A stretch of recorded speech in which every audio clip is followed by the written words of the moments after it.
이슬람교를 국교로 불교와 힌두교가 함께 공존하는 나라.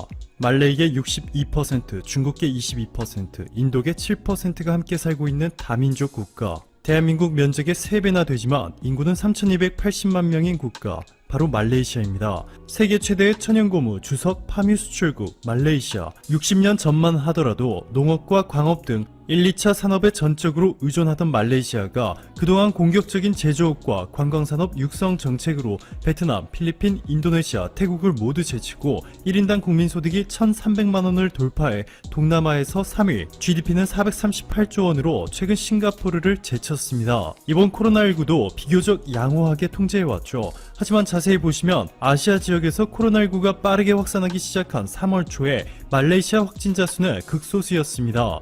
1일 확진자 수가 한 자리에 그쳤죠. 자, 그런데 일본 때문에 말레이시아의 상황이 급격하게 악화됐습니다. 일본의 늑장 대응 때문에 일본을 다녀온 말레이시아인들의 잇따라 확진 판정을 받았고 이들이 슈퍼 전파자 역할을 한 것이죠. 당시 일본은 도쿄올림픽 개최를 위해 일부러 늑장 검사를 하거나 의도적으로 통계를 조작하고 있다는 의심을 샀습니다. 말레이시아뿐만 아니라 베트남, 태국, 인도네시아 등 상당수의 동남아 국가들이 이와 같은 피해를 입으면서 동남아 내 국민들의 반일 감정이 불꽃처럼 타오르고 있습니다. 주 인도네시아 일본 대사 마사우미 이시이는 인도네시아에 사는 일본인들이 코로나19와 관련해서 부당한 대우를 받고 있다, 차별을 받고 있다, 일본은 바이러스 확산의 근원이 아니다 라고 호소까지 할 정도였습니다. 말레이시아에서 엄청난 위기를 안겨준 일본과는 반대로 한국은 말레이시아를 위험으로부터 구원해 주었죠. 한국의 진단키트가 말레이시아 내 대규모 확산을 막아준 것인데요. 말레이시아 보건부의 누르히샴 압둘라 보건총괄국장은 한국이 진단키트 5만 개를 보내주었고 사라왁주와 사바주에 1만 개씩, 조르주와 쿠알라룸푸 공항에 1만 5천 개씩 분배했다. 이번 주말 10만 개가 추가로 도착할 것이고 말레이시아 정부는 한국으로부터 100만 개의 진단키트를 구매할 예정이다. 한국산 제품을 검사한 결과 민감도는 84.4%, 특이도는 100%였다.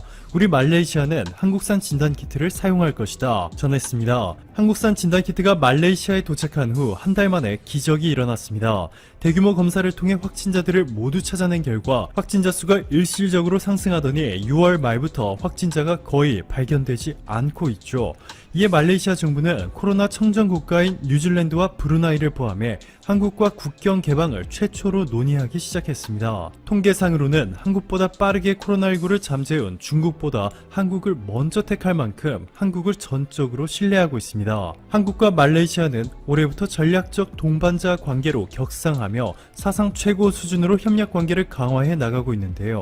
여기서 한국에는 기적 같은, 일본에는 충격적인 일이 하나 터졌습니다. 총 사업비가 1100억 링깃, 우리 돈으로 31조 원에 달하는 자금으로 말레이시아의 수도 쿠알라룸푸와 싱가포르를 연결하는 고속철 건설 사업.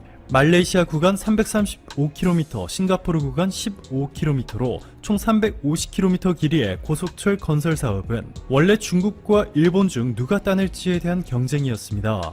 싱가포르 일간지 더 스트레스 타임스의 보도에 따르면 말레이시아와 싱가포르를 잇는 고속철 건설권을 두고 일본과 중국 정부 관계자 그리고 민간업체 대표들이 말레이시아로 날아가 적극적인 로비를 했고, 특히 중국은 리커창 총리가 직접 나서 나집 라장 말레이시아 총리에 서한을 보내며 말레이시아 부동산 및 인프라 개발에 중국이 투자를 약속하겠다라고까지 밝힌 것으로 전해졌습니다. 일본의 JR 동일본, 중국의 중국중철과 중국철로, 프랑스의 알스톰그룹, 독일의 지멘스 등이 참여했지만 당시에는 JR 동일본과 중국의 중국중철 이 중 한 곳이 될 것이라 예상됐죠. 자, 그런데 최근 이를 완전히 뒤엎을 놀라운 소식이 전해졌습니다. 7시간이나 걸렸던 말레이시아, 싱가포르 이동 시간을 90분으로 단축시키는 프로젝트, 쿠알라룸푸 싱가포르 고속철 건설 프로젝트가 올해 12월 31일로 연기되어 버렸죠. 카우 분완 싱가포르 교통부 장관은 아즈민 알리 말레이시아 수석 장관이 편지를 보내었다며 싱가포르와 말레이시아가 2020년 12월 31일까지 유예기간 최종 연장에 합의했다. 변경 사항의 영향을 평가할 수 있는 충분한 시간이 필요하다 전했습니다. 그리고는 놀랍게도 일본과 중국 중 한 곳을 고르려던 말레이시아가 갑자기 한국을 선택하려 하고 있는데요. 마하티르 빈 모하마드 말레이시아 총리가 직접 현대로템을 방문했습니다. 현대로템의 철도 차량에 적용된 신기술을 직접 자신의 눈으로 확인하고 싶다며 마하티르 말레이시아 총리가 요청한 것인데요. 이번 말레이시아 총리의 현대로템 방문 이후 중국과 일본에 기울었던 판도가 한국으로 완전히 넘어왔습니다. 1973년 말레이시아에 처음 진출한 한국의 현대로템은 두터운 신뢰와 기술력을 인정받으며 꾸준히 지하철과 전동차를 공급했고 2년 뒤 개통되는 말레이시아 MRT 2호선 무인 자동차를 무려 232량 제공하게 됩니다. 고도의 기술을 요구하는 무인 전동차를 맡긴다는 것은 절대적인 신뢰를 의미하죠. 필리스 버몬트 인도네시아 국제전략연구소장은 이렇게 전했습니다. 아세안 일부 국가에서 일본과 중국의 영향력이 확대되는 것에 대한 반발감이 커지고 있다. 그런데 한국은 다르다. 아세안 어느 나라에서도 반한 감정이라는 용어 자체가 존재하지 않는다. 오늘도 감사합니다. 최고로 멋진 하루 보내시길 바랄게요.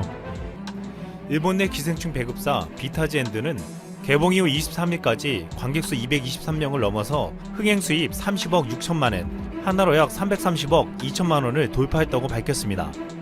기생충이 일본 내에서 인기를 끄는 것은 영화적인 재미뿐만 아니라 빈부격차에 대한 공감 때문이었습니다.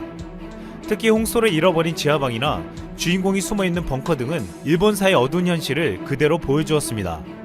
지난 2011년 동일본 대지진 때 집을 잃고 떠난 수많은 일본인들과 각종 재해와 북한의 위협에 벙커를 구비하고 있는 일본의 광경들은 그 어느 나라보다 기생충의 주인공들의 모습과 닮아 있었습니다. 그러기에 이 영화가 던지는 메시지가 이 같은 현실을 은폐하는 일본 정치권을 향해서도 목소리를 내고 있다는 말이 나오고 있습니다. 여기서 영화와 드라마 감상이 취미라는 아베가 이 영화를 봤는지에 대한 궁금증도 제기되고 있습니다. 지난 1월 마이니치 신문은 아베가 최근에 즐겨보는 프로그램이 넷플릭스의 미국 CIA 여성 요원의 이야기 홈랜드와 영국 왕실 현대사를 파헤친 더 크라운이라고 했습니다. 그러면서 아베가 과거 한국의 한 정치 드라마의 열성 팬이라고 했습니다. 그 한국 드라마는 제5공화국이었습니다. 이 드라마는 2005년에 실화를 바탕으로 제작되어 배우 이덕화가 전두환 대통령 역할을 맡아 화제가 된 바 있습니다. 놀라운 것은 이 드라마는 아베뿐만 아니라 많은 일본인들에게 적잖게 인기를 끌었습니다. 그게 전개가 빠르고 실화이므로 리얼리티가 살아있고 긴장감이 넘친다는 평가가 많았습니다. 또한 일본은 60여 년 동안 자민당이 장기 집권을 유지하고 있기 때문에 한국의 역동적인 현대사에 대한 관심과 흥미도가 높았습니다. 한때 일본에선 이 드라마의 인기로 인해 군복 코스프레가 유행하기도 했습니다. 2017년 8월 산케이신문의 계열 석간 후지에서는 아베 총리가 시부야의 사저가 아닌 총리 관저 옆 총리 공저에서 숙박할 때는 혼자 한국 드라마 DVD를 즐겨본다고 보도했습니다. 여기서 아베 총리가 학원 관련 의혹이 거세게 제기됐던 2017년 4월에서 6월에 특히 한국의 제5공화국 드라마를 집중적으로 즐겨봤다는 것입니다. 이 때문에 일본 언론들은 아베가 제5공화국에서 언론 장악 시나리오, 민간인에 대한 사찰 등을 배운 것이 아니냐는 분석이 제기되었습니다. 드라마 제5공화국에서는 전두환이 일본 측의 협력을 얻기 위해 박정희의 일본 만주군 장교 시절 상관이었던 세지마 류조에게 무릎을 꿇고 술을 권하는 장면이 나옵니다. 실제로 당시 전두환은 두 가지의 고민이 있었습니다. 비민주적으로 권력을 장악해서 국민들의 눈치가 보였다는 점과 1979년 제2차 오일 쇼크와 불황으로 경제 문제가 심각해졌다는 것이었습니다. 전두환은 세지마 류조에게 이 문제점을 극복하고 국민을 하나로 결집시키는 방법에 대해서 묻자 이렇게 답해줍니다. 개에게 공을 던져주며 정신없이 놀듯이 국민 역시 적당하고 즐겁게 신나는 일을 만들어주면 정치판에 눈을 돌리지 않는다. 또한 세지마 류조는 우선 한국 국민들이 광주를 잊게 하도록 올림픽이나 박람회와 같이 국가가 주도하는 행사를 만들어 국민의 관심을 돌리면 통치가 쉬워진다고 직접적으로 발언합니다. 실제로 전두환 정권은 1988년 서울 올림픽을 치렀고 이후 추진한 대전 엑스포가 1933년에 열렸습니다. 당시 전두환은 이 같은 방법으로 국민들의 시선을 돌리려고 했습니다. 여기서 놀라운 것은 아베가 이 드라마를 보고 그대로 따라했다는 것입니다. 아베 또한 오는 7월 일본에서 2020 도쿄올림픽을 개최하고 2025 오사카 세계 박람회를 유치했습니다. 당시 한국의 국내 상황과 지금의 일본 상황은 너무나도 닮아 있습니다. 일본 아베 정권은 2017년 학원 스캔들을 비롯하여 지난해 벚꽃 스캔들로 인해 끊임없이 국민들의 비판을 받고 있습니다. 게다가 오래전부터 일본 경제는 서서히 추락하더니 최근에는 휘청거리고 있습니다. 일본 국가부채는 1990년대 이후 국가재정이 상당 부분을 국채 발행에 의존해 현재 국가부채가 GDP 대비 250%에 육박합니다. 이는 세계 1위의 부채 규모로 그 액수가 1100조엔, 하나로 약 1경 2000조에 달합니다. 한국의 국가부채는 GDP 대비 35.9%로 1700조가 넘었다고 우려하고 있지만 일본은 한국보다 무려 10배에 가까운 국가부채를 가지고 있습니다. 또한 수출을 주로 하는 일본 기업들이 어려워지면서 일본 경제의 위기감을 더욱 심화시키고 있습니다. 이 같은 위기 속에 2011년 후쿠시마 원전 사고 이후 방사능으로 인한 피해도 그치지 않고 있습니다. 일본 대지진 이후 후쿠시마 지역의 주민들은 피난을 가야 했고 이후 떠돌이 생활을 하며 피해를 호소하고 있습니다. 아베 정권은 최근 후쿠시마가 안전해졌다고 보조금 지원을 중단하고 집으로 돌아가라고 했습니다. 주민들은 아직 방사능 수치가 높은 후쿠시마에 돌아갈 수 없다고 항의했지만 일본 정부는 더욱 궁지에 몰아넣었습니다. 이후 아베는 언론을 통제하고 국민들의 눈을 돌리려고 올림픽과 박람회를 개최하려 하고 있습니다. 지금 일본은 심각한 상황들은 미디어나 정부를 통해 알려지지 않고 있을 뿐 아니라 현재 일본은 개인이 방사능 수치를 조사하는 것조차 불법으로 규정해 놓았습니다. 정말 아베가 언론을 통제하고 국민들의 시선을 돌리는 방법은 제후공화국에서 전두환이 사용한 방법과도 같았습니다. 후쿠시마 사후 일본을 떠나 타이안으로 이주한 마사코와 딸 마유코는 스스로를 환경 난민이라고 주장하며 아베는 후쿠시마 원전 사고 이후 2020년 도쿄 하계올림픽, 일본 경기 회복, 후쿠시마 음식 응원 등 계속 국민들의 관심을 다른 쪽으로 돌리고 있다고 말했습니다.